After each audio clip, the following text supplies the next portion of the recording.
और आश्चर्य की बात यह है कि तुम स्वयं खुशी से फांसी को स्वीकार करोगे। ज्ञानचंद ने अपने मित्र का कर्मकांड किया और फिर अपने गांव लौट आया।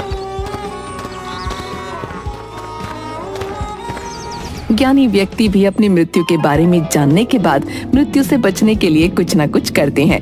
ज्ञानचंद ने भी ऐसा ही किया। उसकी पहचान उस राज्य के राजा तक थी। ज्ञानचंद राजा के दरबार और सारी बात बताई। हमारे मित्र की समस्या आप सबने सुनी और आप सब बहुत ही ज्ञानी हैं। इसीलिए मैं अपने मित्र के प्राण बचाना चाहता हूं, जिसके लिए मुझे आप सबकी सलाह चाहिए।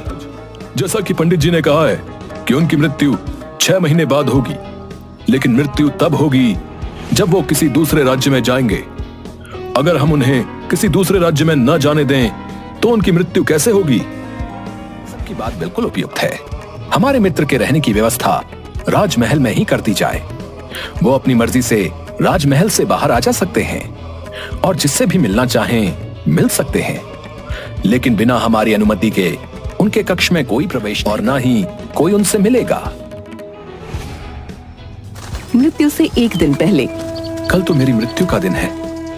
आज रात को मैं जल्दी सो जाता हूँ ताकि ये काली रात और कल का दिन जल्दी ही निकल जाए। ज्ञानचंद को नींद में चलने की बीमारी थी और वह स्वयं इसके बारे में जानता नहीं था। इसलिए उसने राजा या किसी से भी इस बीमारी के बारे में बात नहीं की थी। नींद में चलने की बीमारी का दौरा अक्सर उस समय पड़ता जब व्यक्ति को नींद अच्छे से। उस रात ज्ञानचंद को नींद में चलने का दौरा पड़ा। वो राजा के महल से निकलकर अस्तबल में गया। राजा के आदेश के अनुसार वो कहीं भी आ जा सकता था, इसलिए किसी ने उसे कुछ नहीं पूछा और घोड़े पर सवार दूसरे राज्य की सीमा में चला गया और उस राज्य के राजा के कक्ष में जाकर रानी के दूसरी तरफ सो गया।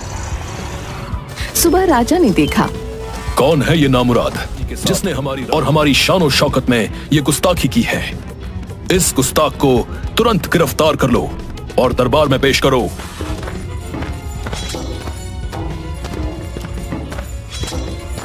माफी महाराज, माफी।